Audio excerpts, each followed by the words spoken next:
All right, we will get started now. Welcome everyone to today's webinar titled Technology Improves Access to Education, or does it?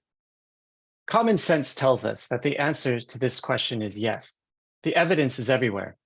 Governments investing in state-of-the-art technologies and adopting new laws to ensure access to the internet. Several countries, including Canada, Costa Rica, Finland, and Mexico, have declared the internet a human right. However, there is still a long way to go before tech solutions significantly improve educational access, engagement, and outcomes. In order to achieve the potential of technology, we must be willing to explore both the shortcomings alongside the opportunities. And that is what we are doing today in this webinar brought to you by the Digital Education Futures Initiative. Today's webinar will explore this concept with examples from around the world, looking at various uses of technological devices, digital platforms, connectivity, methodology, and support. Our objective is that you, the audience members, leave today with a better understanding of how to design and invest in technology solutions for education that accurately target the needs of the people who need them most. My name is Dr. Kevin Martin, Managing Director of the Digital Education Futures Initiative, or DEFI, based at Hughes Hall, University of Cambridge, and I am your host for today's session. I am joined by our three guest speakers, Mr. Jose Otero, Ms. Salma Jalife, and Ms. Lindsey Nefesh-Clarke. And before we get started today, I have a few housekeeping things to cover with you.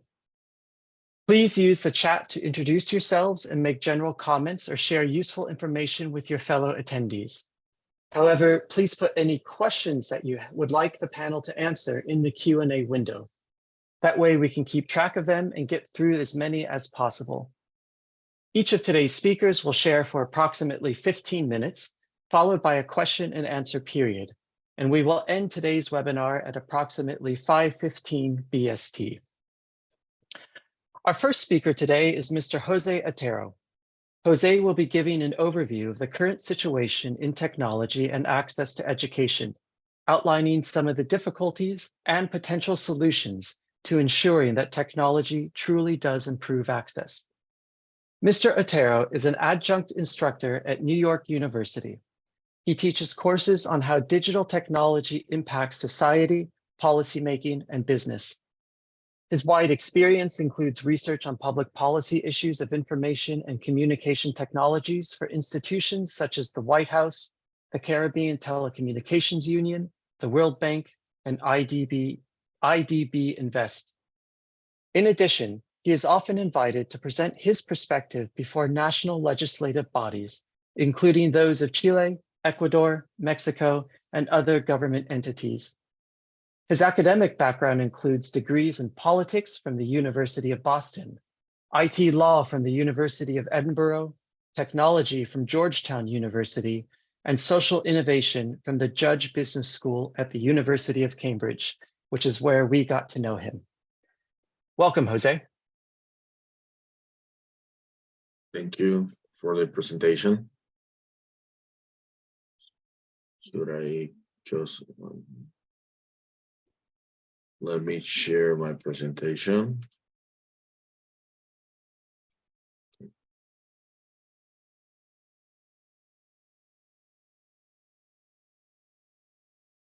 Everybody can see it?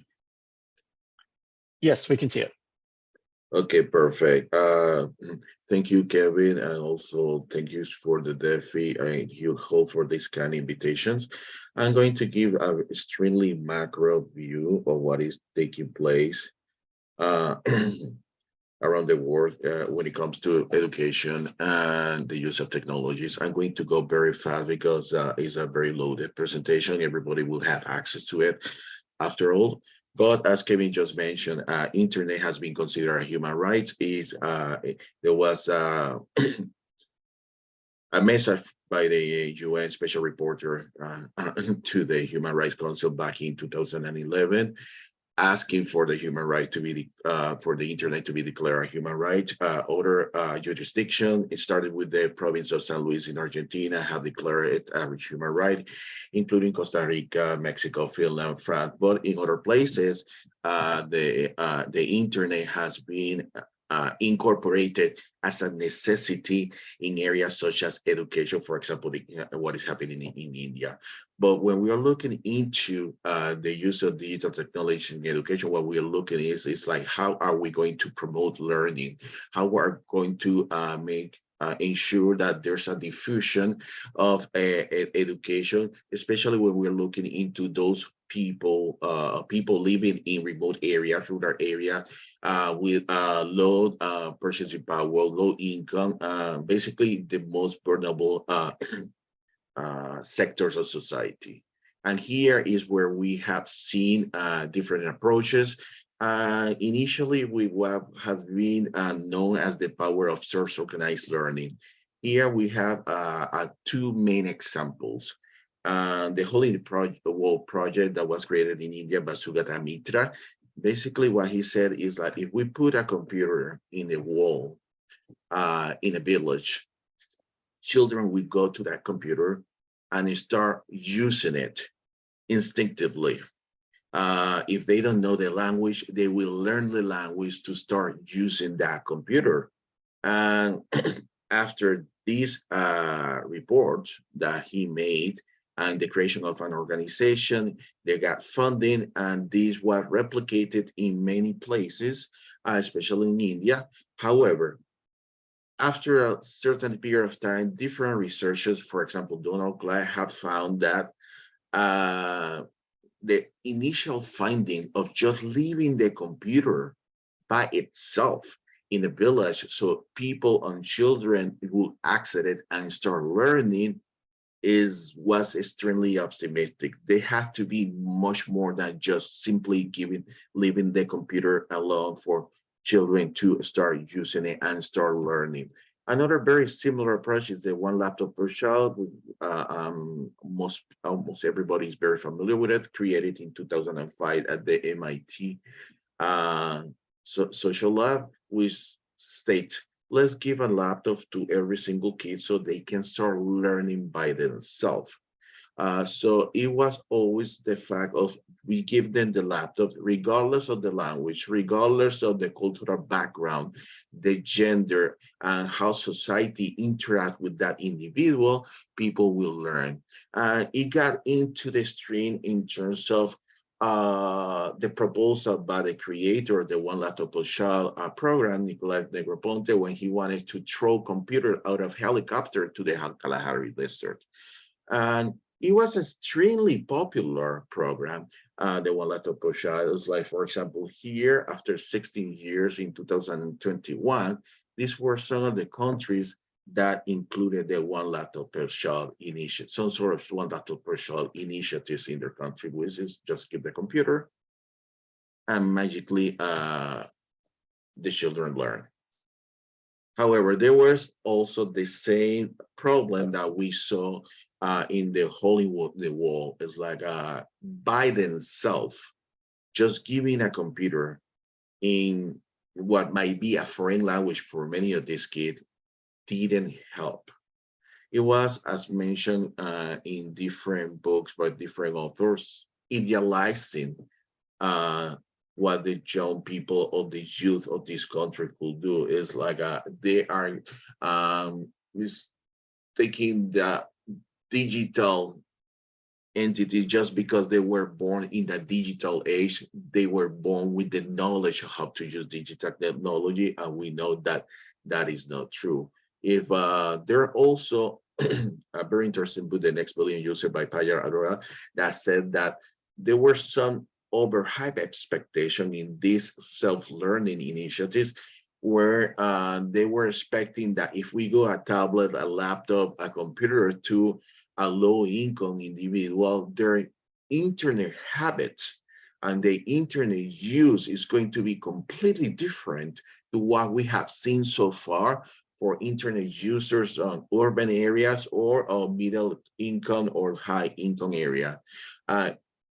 After her research, she said, this is completely wrong.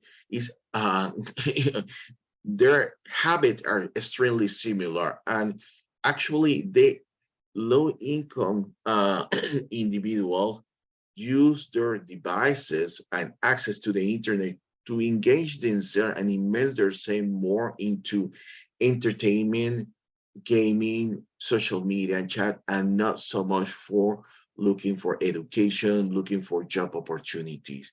So there has to be a change in how we are going to be approaching provision of internet service to low income and remote areas.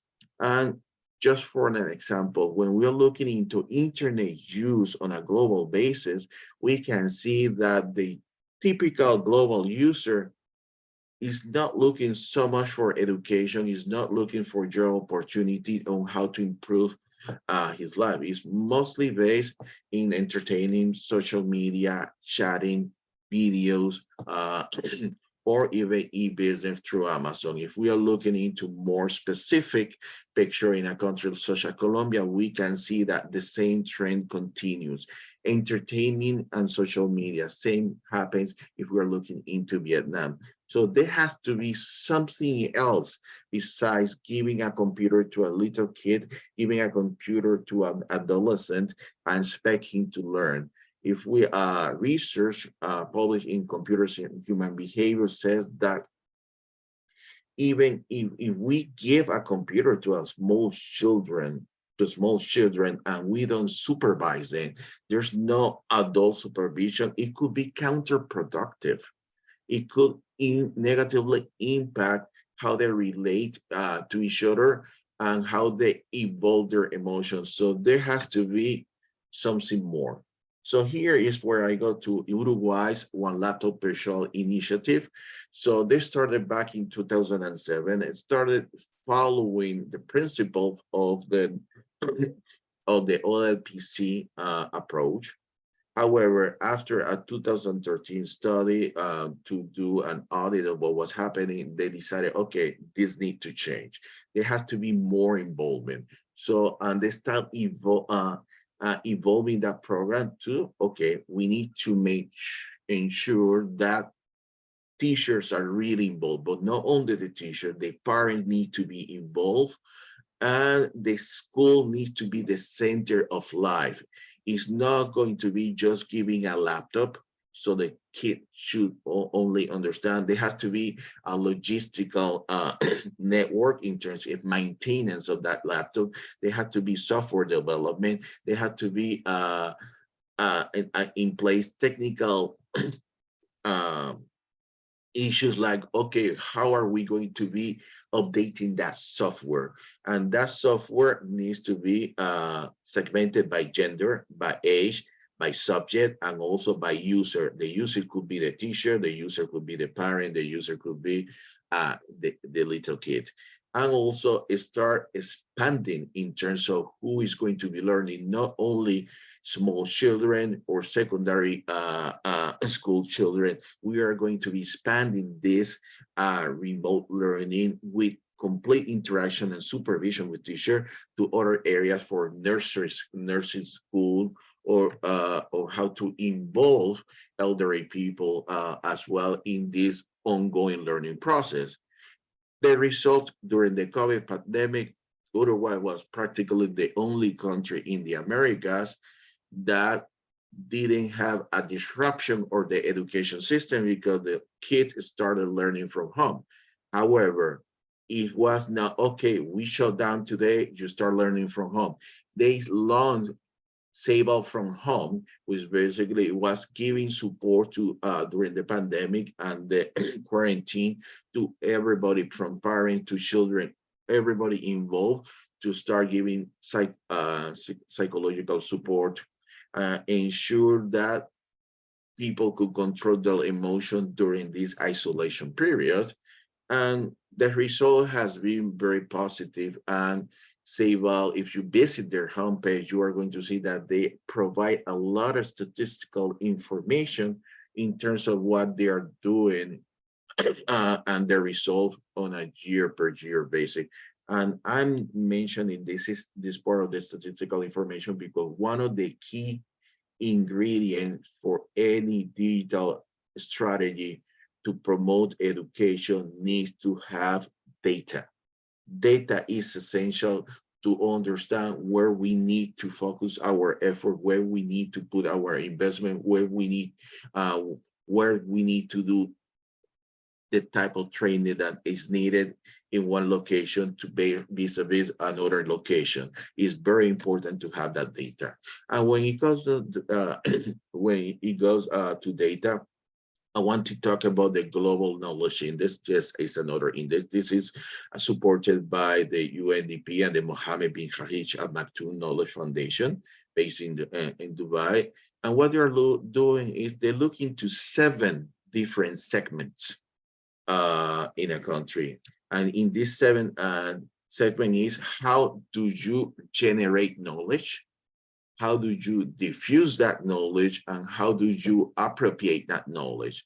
And the different sector indices that they are is, what is the general enabling environment in a country?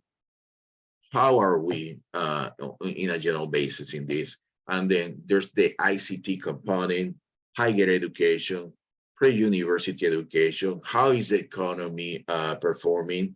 What do we have in country in terms of research, development, and innovation? Because education is not only for elementary or secondary school, it's more than that. And then the technical vocational education and training for that workforce. These are the 7 indices that we are looking for in the Global Knowledge Index for is including over 140 countries right now. I'm part of the advisory board for the ICT segment. And when we look into the ICT segment in the Global Knowledge Index, we look in terms of what is the infrastructure, what is its coverage, the quality of the technology, the services that are being offered, and extremely important, the affordability. It is useless to have fiber in every single household. It's useless to have 5G coverage on 100% of the population if you are not able to afford that service. If you're not able to afford the service, you're not able to connect. If you're not able to connect any government initiative related to education, you won't have access to it. And in terms of affordability, that means what type of handset you are going to be able to pay for. That is going to allow you to use those applications. If you are looking to use application that only works on a 4G or 5G environment, and you can only afford a 3G handset, you are going to be left out. So these are some of the metrics that the Global Knowledge Index measures. And then just to end, there's other online digital platform that will provide education. One of them is the massive open online courses. Everybody has interacted with one or more of these different platforms. And they go from direct to consumer to B2B to do it yourself. And it's much more of a business approach to education. What we see here, mostly with universities, or in certain countries, for example, in the US, you have Sailor Academy that also allows you to get high school diploma, but it's mostly on a paid per course basis. And this is why this is expected to be a booming industry, $84 billion by 2030. And it's also being considered by the European Union as a way to train those people that they need with technical skills, because the forecast is we are going to have, not only in the European Union, but almost every single country, a scarcity of enough people, enough employees that have been trained in technical skills. So one of the issues that the European Union is considering is how can we get those MOOCs that are already offering training and education to people, and use that, leverage that to start offering training and official degree. And this is also being done by different companies as well, in giving certificate to people to be able to expand their services uh, to the population. And I was fairly quickly, and this is all over. If you have any question, I'll be more than happy to entertain it. Thank you.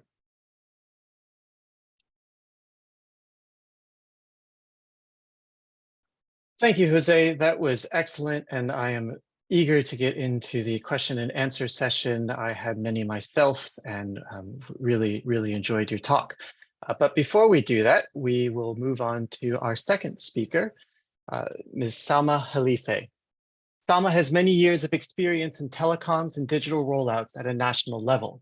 She will be telling us today about the current situation in Mexico and other countries she has worked in, and how she and colleagues at the think tank Centro Mexico Digital are contributing to improving access to technology and to education. Salma is Mexico's former telecom minister with more than 15 years working on the use of technology in education.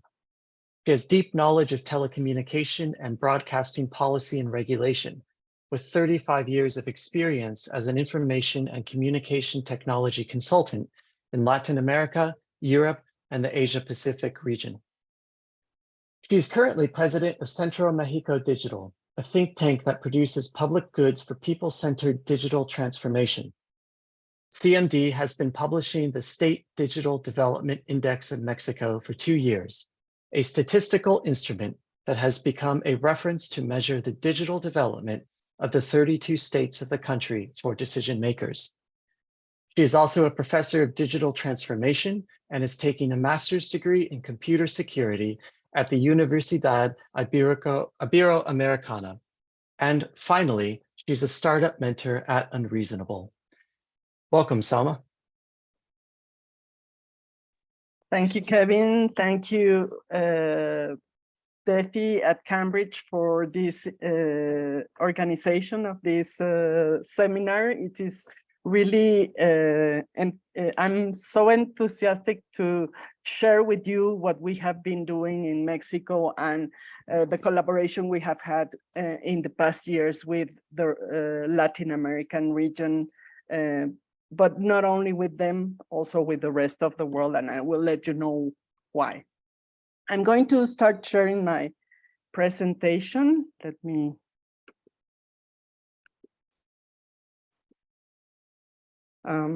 Just to make sure that everybody sees the presentation.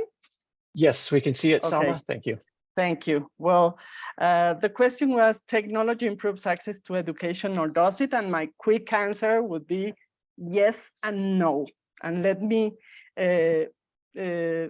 go deeper in this ambiguity of the answer. First of all, I would say yes, technology improves access to education because it raises creativity and refined thinking, provides local, regional, and global connectivity, but most of all, it raises awareness of our cultural exchange and also grants access to resource and information at a click. And I'm going to give you some examples that we've been doing in Latin America, not only in Mexico, but also in Latin America, where we have been using technology for education. And this has been really relevant for the current status that we have with technology. These were the basis to have collaboration, not only within our national countries, but also with the rest of the world. You see in the middle, in 1990, a big network was created, and this was a result because internet had become commercial. But the academic sector wanted to continue to do research and continue to improve educational services and technologies. So they decided to create a separate network. It was a private network. Well, it's still a private network, but in the difference on that at that time with the commercial internet, it was very a high-speed network, and it provided, for example, researchers throughout the world to do research locally, but to collaborate globally. So with these networks, and you can see in the picture that GEANT is the regional network for Europe, Internet2 is the network in the US, and you see a lot of cables running through Latin America. This is the regional network for Latin America, which is Red Clara. So we connected all the research centers and universities, and they started collaborating in different topics of study to resolve problems regionally and globally. But we also created in 2012, there was an initiative that was really interesting because, you know, resources are really relevant. Jose has told you that data is relevant to understand how we're moving in communication. Well, we decided to get together 9 countries in Latin America and try to build a digital repository of all the scientific production that we had that doesn't go to an arbiter, like the articles that are research articles that are arbitered in different reviews. This was all the research technology information that was produced by undergraduate students' thesis, graduate students' thesis, and all the articles that were produced in preprint. So it's called now La Referencia. You will see it and you can check it in the website. It's a federated repository. That means that each country is responsible for providing the information in a database. You see down Remeri. Remeri is the national network for the national node for this repository. And we provided the proper technology so we could send to La Referencia all the articles in order to, if you want to access this database and get information on what are they doing in artificial intelligence and education in Latin America, you can get the information from 11 countries already. So these resources are really relevant for education, but we build them collaboratively,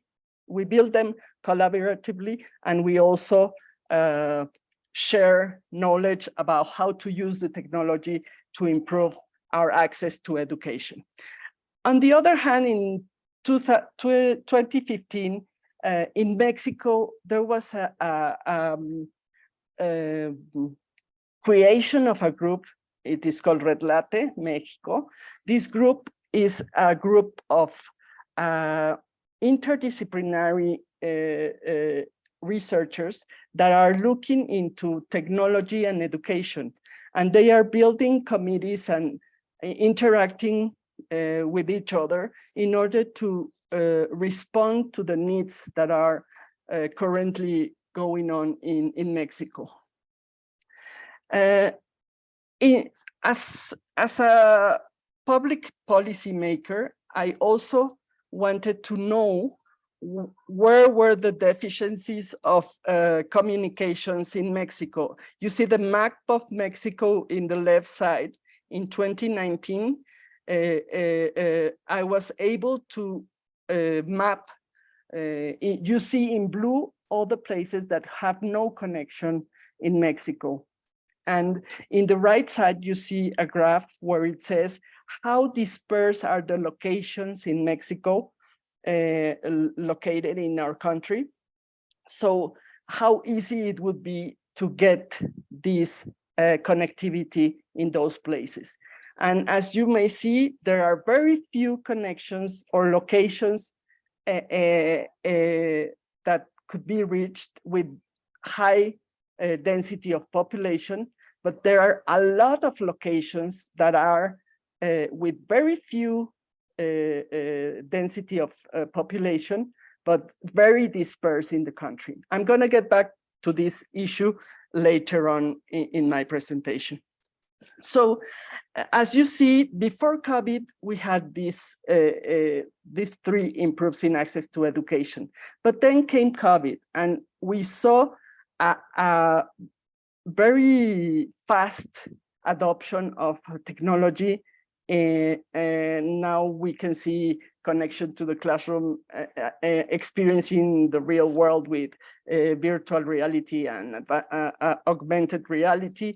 The engagement of academia and research centers with the modern workplace, different styles of teaching and learning that were provided by artificial intelligence and other technologies. And we also learned how to be responsible in online services, because homes were not prepared with cybersecurity in order to be safe and secure while connecting online. And it also provided different ways of learning and teaching with entertainment, like educational gaming and quizzes, online polls and surveys, coding and programming, and the metaverse, and sensing everything. So, but we were worried in Mexico because after COVID started, we found out that we had two Mexicos: the Mexico that was connected and the Mexico that was not connected. So we had to do something really fast in order to provide services, educational services, to those that were not connected. The only way that we could reach them as a whole was using TV connections, because we knew that 95% of the population was connected or had a TV already. So we started sending classes, and we provided everything. Fortunately, we had a satellite connection, a Mexican satellite that we could use and rearrange to connect all the courses from elementary, high school, and other services to the children, and that is why we could start with them. But that was a unidirectional service, so we had to do something else. So we created this Edutradi, which is a group, already again an interdisciplinary group that was building upon their experience, because most of the organizations that were here already had an experience in virtual education. So we got it together. First, I got them together as a Vice Minister of Communications, but then I moved to the Centro México Digital, and I continued this project with them. So we did an agenda in order to get things going in different ways for education, like a new model for education that would include a hybrid education, not only the physical education, but also the virtual education. We had to move and understand how we could innovate in education. We needed to have a group learning on the resources and the information and the services, the digital services that we needed to have in this education process, and which cooperation do we need nationally and internationally to get the best practices from the rest of the world. We also had to deal with norms and laws if we needed to change them or adapt them to the new reality, and also try to contact with those with the telecom sector that was the one who was building the infrastructure. We also created a group on quality on education, and another group that was related to the teachers or to the people, to the professors in the universities that will give us an inclusive education and cultural, digital culture. So we also, there was another thing that happened during COVID. I mentioned it before. It was the problem of security in the homes. So we created another group with other specialists in education and technologies, but security in technologies. And with the participation of them, we decided to create a project to understand and take action on cybersecurity challenges for education. Now I'm going to tell you why I say no. I think that technology does not improve access to education when communities are not connected or are in vulnerable situations. And let me give you some quick answers of what are these vulnerable situations. Perhaps the rural-urban situation provides better quality, better services and more services for urban people living in urban areas than rural areas. And particularly for example, in the case of Mexico, Mexico has an orography really difficult to get there with different technologies. So it is very expensive and very, it takes long to get to those places. We have satellite services, but satellite services until recently have been very expensive and very low bandwidth services. So we use them, but they don't get the same experience when you live in a rural area than you live in an urban area. Gender is another problem that we have in Mexico. I will show you some information later. And age could be also a barrier because as Jose mentioned, some are digital native users, but some people that are above 50 years old, they are even nervous to get into the digital world. So digital skills need to be put in place in these different vulnerable situations. And as also Jose mentioned, affordability is one of the problems that we have today in order to get access, even if they have connectivity in their locations where they live. Accessibility is another important measure that we need to be measuring, because the people that have different types of lack of access or disabilities, like physical or eyes, very low, I don't know how to say it in English, but the people that don't see very well, they cannot access easily to any website or information they want to do. And also in the case of Mexico, we also have illiteracy. We still have some groups that do not know how to read or write. The second reason why I say no, it's because it fails to understand social values.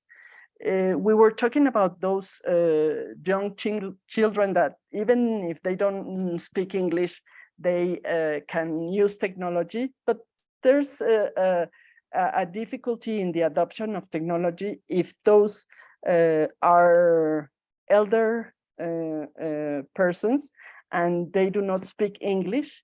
This could be a problem for them to connect with the online world. And for example, we have in Mexico around 68 indigenous communities, and they have a variability of languages that reaches up to 364 languages, different languages or variations of the original language. So, and most of them have not a written transcription. So sometimes you cannot even communicate in the online, the information, unless you use videos. Okay, so there could be some barriers to understand these values for these communities. And on the other hand, health, agriculture, arts and crafts, textiles, natural products, as well as water, land resources, and environmental services are managed differently for these indigenous communities. So we have to take into account the traditional way of doing things and the modern way of doing things, and try to innovate, be creative to reduce this exclusion of these social values. And third and most important is sometimes intentionally or intentionally we introduce technology and it violates human rights. One very common throughout the world subject that's been discussing is the discrimination and the exclusion of artificial intelligence algorithms in certain applications. So in Centro México Digital, and I'm going to finish with several slides that I want to show you, we have been, this is the third year, developing an index. It's a subnational index. Why we went to the level of subnational, that means the states, not the country as a whole. It's because we have differences in all the regions. And if you don't measure, you can improve it. This is a premise that was stated by Lord Kelvin a long time ago, but we believe in it, and we feel that if we provide information for the decision makers, no matter if they are the government, the academia, the industry, or the civil associations, they will do better jobs to increase the access to education. So what we did in this index is a compound index. Is we combine the infrastructure that we have, the digital skills of the population, and the adoption and innovation on technology by the enterprises in order to understand how the 32 states are moving forward. So you can access this information in the website. This is the website, and all the information is open information, so you can reuse the information, and we have like an information card by state. But let me focus particularly on education and what we are measuring. For example, one indicator is cyberbullying, because cyberbullying is one of the reasons why many youngs or children do not want to go into online services. So we see here that there's a big percentage of cyberbullying in our different states. So we need to do something in order to avoid having this type of results. In the case of internet use in education, Jose also mentioned this issue that most of the people are using it for entertainment rather than for education. And so we're measuring in each state, and we haven't reached even half of the population to be using it as a tool for education. So it is where the Ministry of Education and the Ministry of Communications will need to get together and do something about it. And finally, graduates in STEM programs, we have very few graduates in all our states related to these areas. And what is more critical is that only 30% of these graduates are women. So we are looking into different programs, collaborating with the industry, collaborating with the academia in order to increase the number of women participated in this program. With this, I finish my presentation, but I'm able to answer questions and that you will have in the next few minutes. Thank you very much. Thank you so much, Salma. And I really look forward to having some questions, particularly around access to education in sparsely populated rural areas.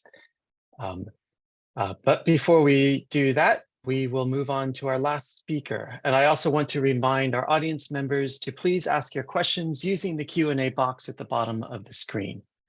Our last speaker today is Lindsey Nefesh-Clarke. Lindsey will be sharing her wide experience working around the world, particularly with international NGOs. Her focus is on girls and women's access to technology and how this can promote their empowerment around the world. From our preparatory discussions, she feels there is reason to be hopeful, and I look forward to hearing her share that.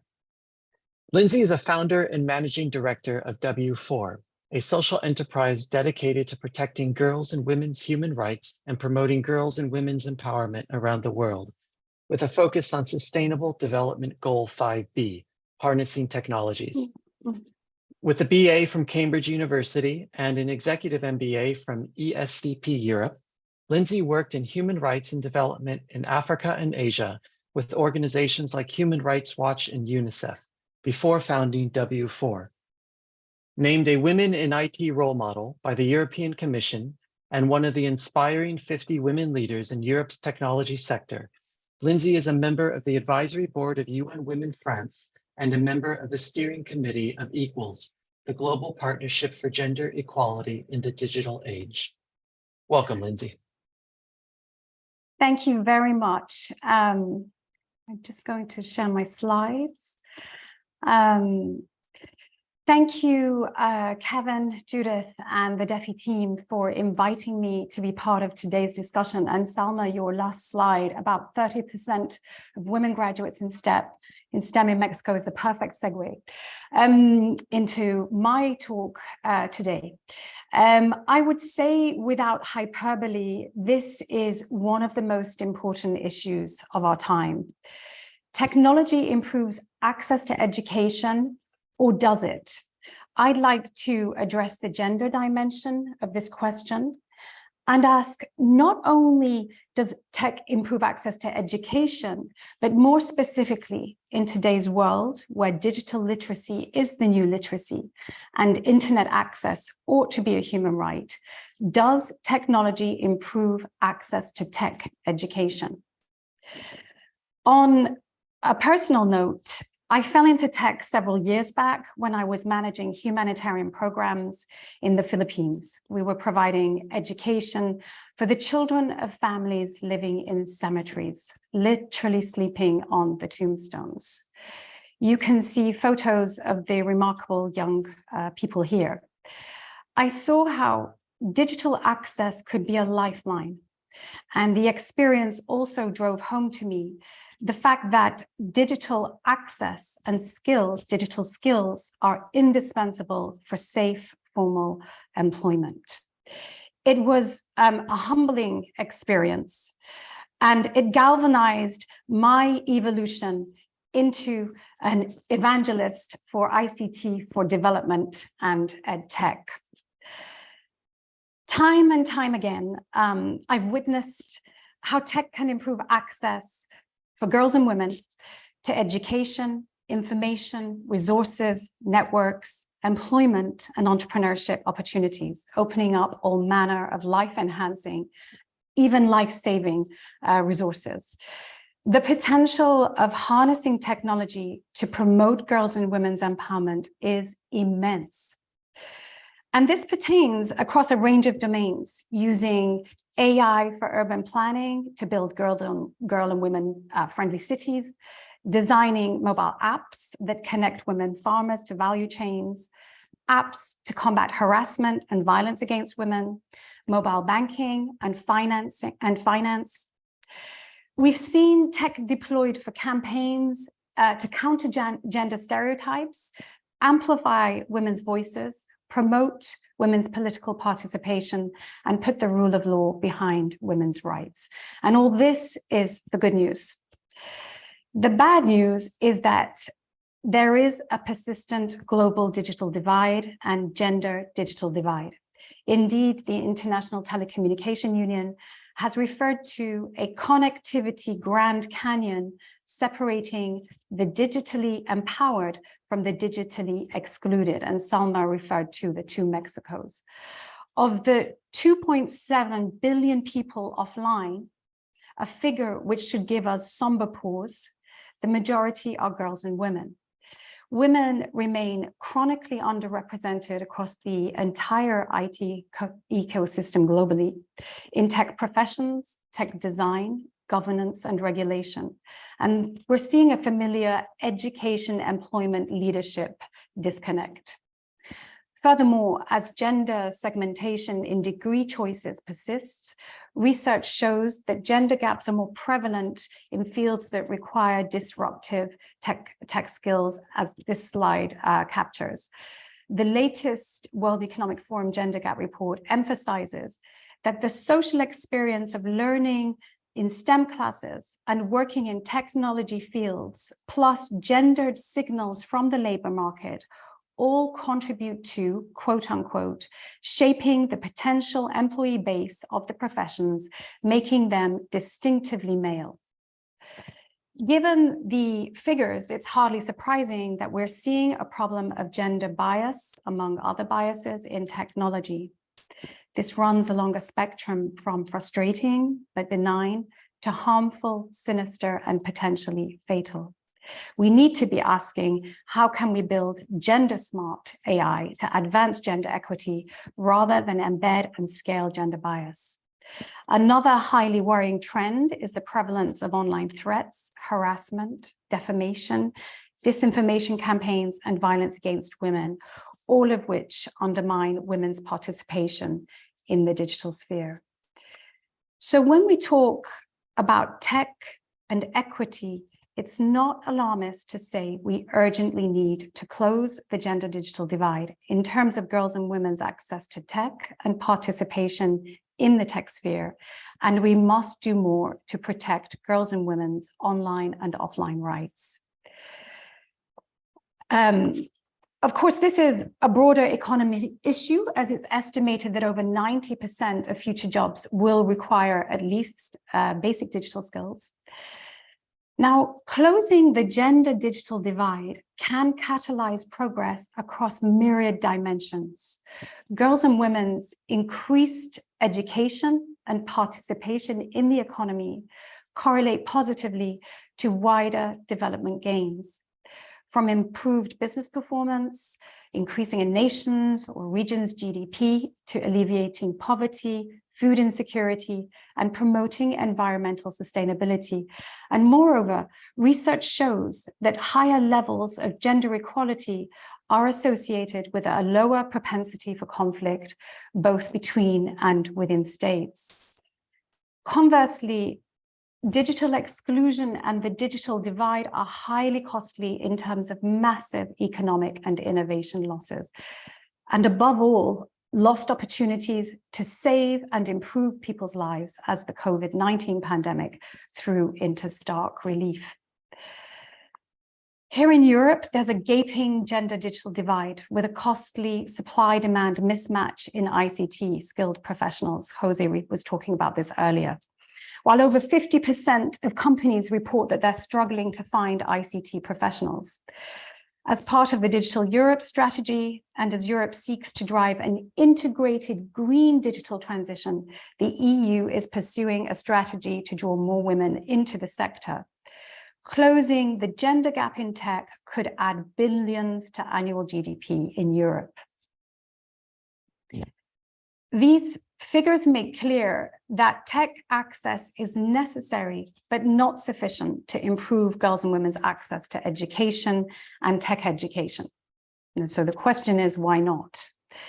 Girls and women face multiple interrelated barriers that impede their access to tech and their equal participation in the tech sphere. There are many normative barriers holding girls and women back, which cannot be addressed by technology alone. Indeed, can we really call it access without gender-inclusive policies that promote actual, meaningful, safe access and use? We need transformative actions to eliminate these barriers, to ensure access to affordable infrastructure, to provide digital skills fit for employment, to protect online rights, and also, importantly, to address biased, limiting, and harmful socio-cultural norms.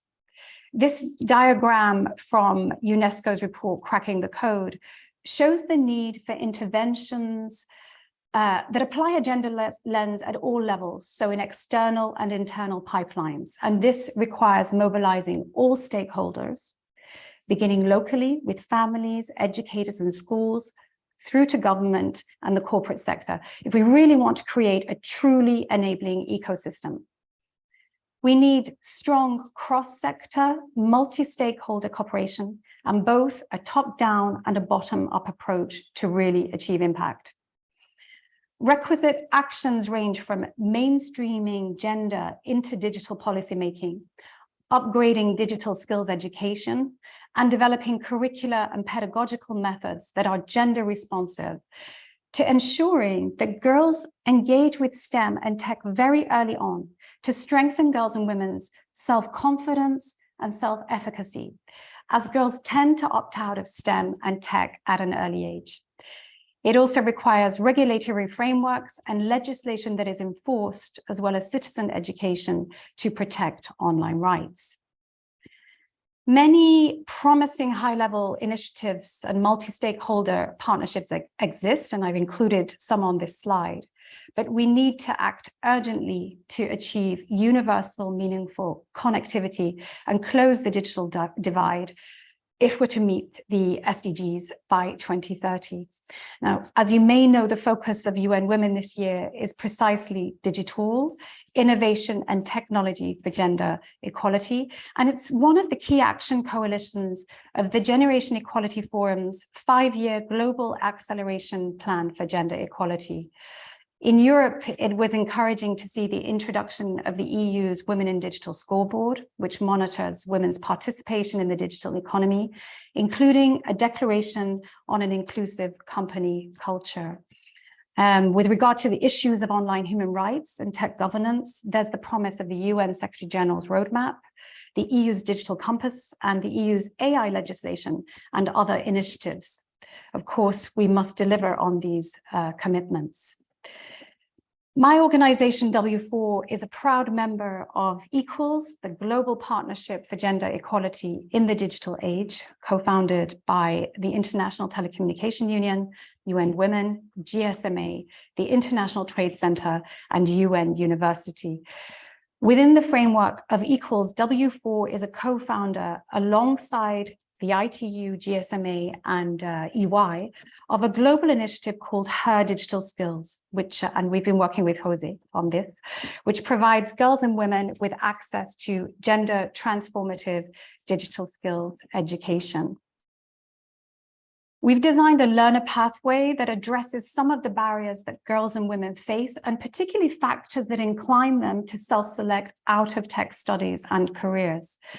We've developed hands-on experiential tech training workshops on topics ranging from e-commerce to coding to AI, which we combine with testimonials from tech professionals to engage girls and women in tech and to enable them to learn about the vast employment opportunities made possible by tech. And above all, to help boost their self-confidence and their inclination to explore tech as a study and career option. We've systematically included cyber safety training. We've sought to bridge the educational sector and the world of employment through an innovative AI-assisted e-mentoring program. which matches young women aspiring to tech careers with established professionals from the mobile and tech sectors. And we've developed curricula that combine tech skills and key indispensable soft skills. To date, close to 50,000 girls and women across over 30 countries have benefited from the program. We're monitoring impact, and we're seeing consistently promising results with a statistically significant increase in girls' and women's self-efficacy, self-confidence, and inclination to pursue tech studies and/or careers. Perhaps the most important value added of the Her Digital Skills Initiative is that we're trying to develop a framework for gender transformative digital skills education, which we can abbreviate as GTDSE. It starts with defining what GTDSE is or could be. Today, there's no common official definition. With other stakeholders, we're asking ourselves the questions you can see on this slide, and perhaps members of the audience are working on these topics. The central question is, how can we shift towards digital skills education that we can call meaningfully gender transformative? And we've been looking in particular at pedagogical frameworks, approaches, and content. There are myriad existing digital competence frameworks, and this slide shows the mapping of many of them by the DQ Institute. Because when we ask about access to technology, improving education for girls and women, we should ask about accessibility through not only physical access and skills development, but also through design that is girl and women centered, that responds to the needs of girls and women in all their diversity, addressing intersectionality, language barriers, structural barriers, risks, and social norms. Most frameworks approach the competencies in terms of knowledge, skills, and attitudes, and sometimes you will find values, as you can see here on this slide.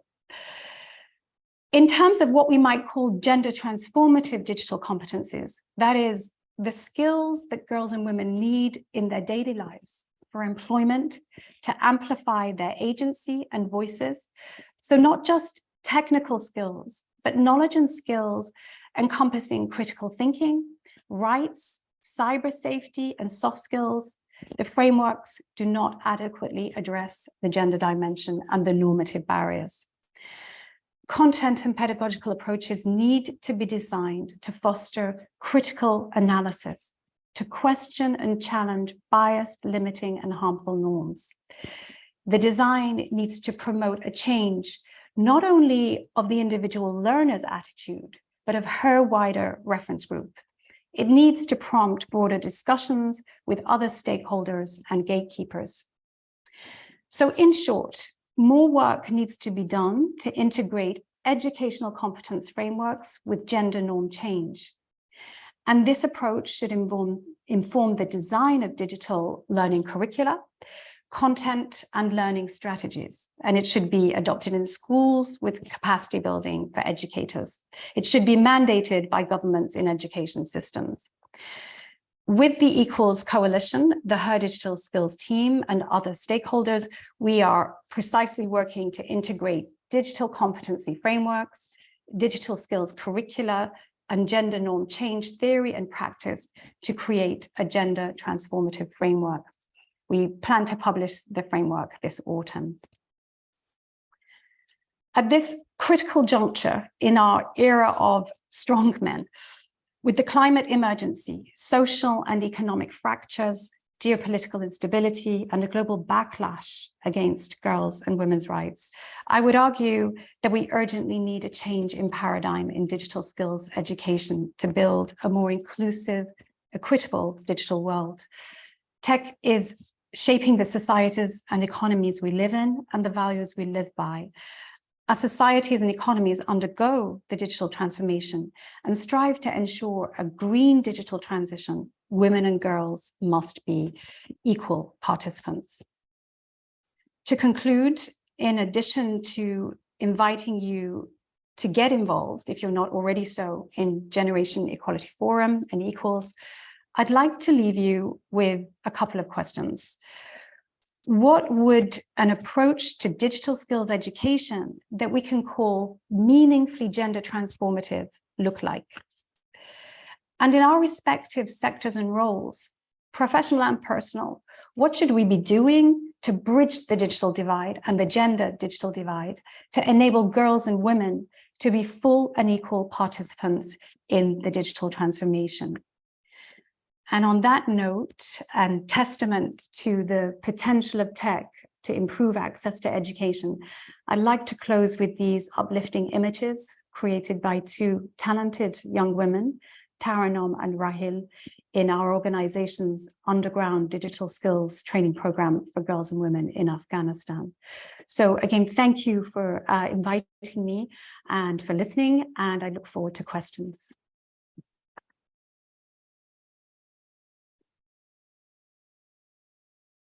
Thank you very much, Lindsey. And I would like all of our panelists to be able to turn on your camera and your microphone, and we have time for a couple of questions before we must conclude today. The first question I want to ask is for all of you. And in your presentations today, you covered a number of challenges and opportunities around access to education. And these encompassed IT infrastructure, social norms, economic resources, as well as pedagogical access.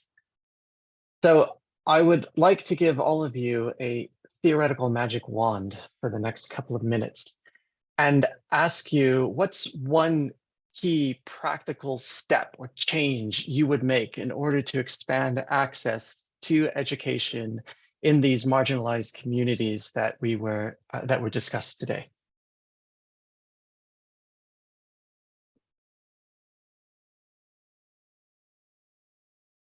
Yes, Jose, please go ahead. Yeah. Yes, I will look into the policymakers. My magic one will tell them, okay, you need to establish long-term plans, because usually what we have in around the world is the policymakers makes a plan for education that starts, let's say, December 1st and ends on June 11th. However, it needs to have a start date, but it doesn't have to, it cannot have an expiration date. So you need a policy plan that is long-term. It doesn't abide by presidential terms, and it needs to have alongside an ecosystem where it gets audited so it can evolve. It needs to collect information. Data is extremely important, as Salma mentioned it, and as Lindsey mentioned it. One of the problems that we had when we were doing the global knowledge index was, how can we incorporate more gender data? There's no data about women at all.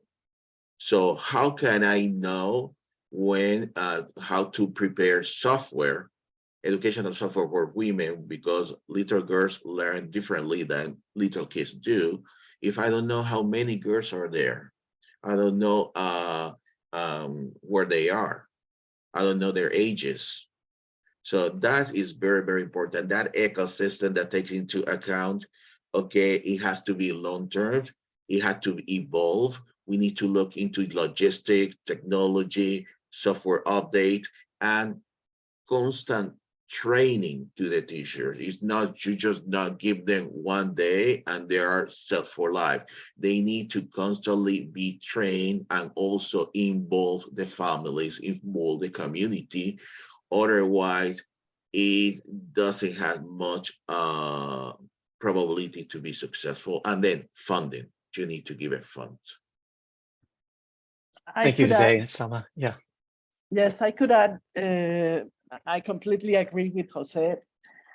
Interdisciplinary groups are really relevant to produce these plans. Not only the public policies are relevant, but only if they include those interdisciplinary groups and the ecosystem, the academia, the industry, the social civil associations, and these interdisciplinary participants need to be from different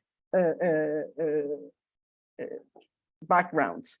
I mentioned you that we created after COVID, we created this EduTradi, which was the education for the digital transformation.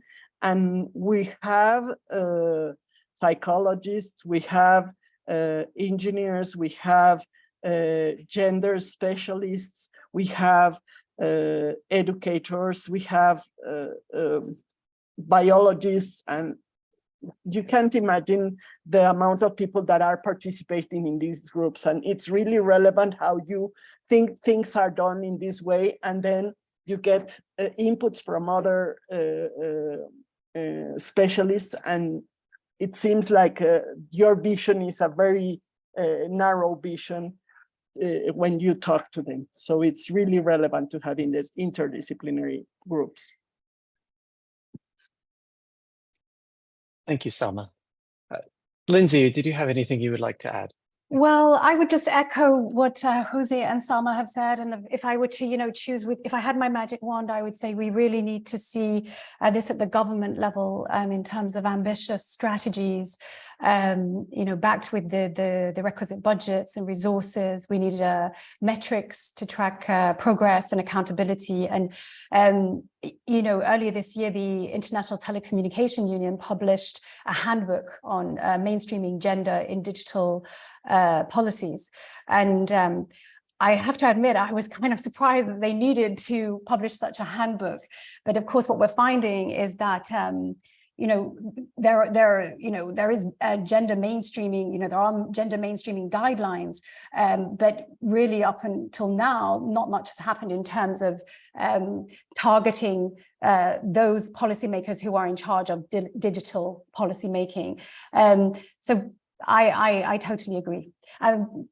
I want to sneak in a second because of my my work with W4 and at a grassroots level, which is really, we've got to get the technology into the hands of youth today, and girls and women, because we're seeing time and time again that they are they're coming up with solutions to all these challenges that we're facing, but we need to make sure that they have the access and meaningful access.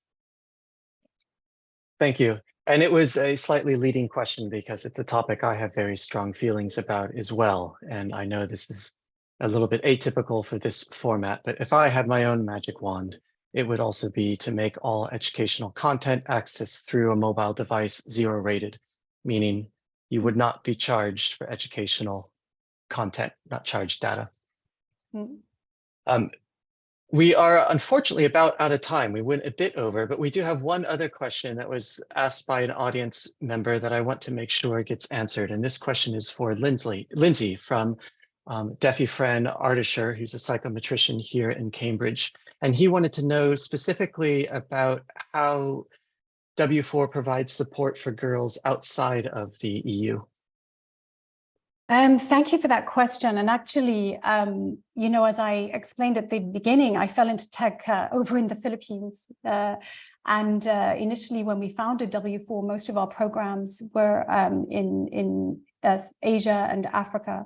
Our core programs are really to provide digital skills training for girls and women in underserved areas, and often in highly challenging contexts. And highly challenging in terms of poverty and insecurity precisely. And ranging from digital literacy programs right the way through to specialized advanced IT programs, IT skills programs to facilitate women's access to formal employment. And we're also combining digital skills training with social entrepreneurship training to enable women to embark on in social entrepreneurship, so tech-based social entrepreneurship. We're working in lots of different countries. We have, programs in many countries in Africa, many programs in Asia, but we are also working in the Americas and in Europe. Thank you, Lindsey. And that's unfortunately all we have time for today. It does illustrate the need that we could continue. Well, it would be great to be able to have another opportunity to continue this discussion, but we had planned until 5:15, so we must unfortunately end. And I want to thank today's panelists for such an engaging and enlightening discussion. I really enjoyed it, and I am sure that our audience did as well. To our audience joining us today, thank you, and thank you for those questions. If you found today's topic compelling, please sign up to DEFI's mailing list to receive future invites. For those invites and for more information, visit our website at www.deficambridge.org. And if you have ideas about themes you would be interested in hearing DEFI explore, please do get in touch via the website. We look forward to hearing from you. With that, thank you all and have a wonderful day. Thank you so much. Thank you. Thank you.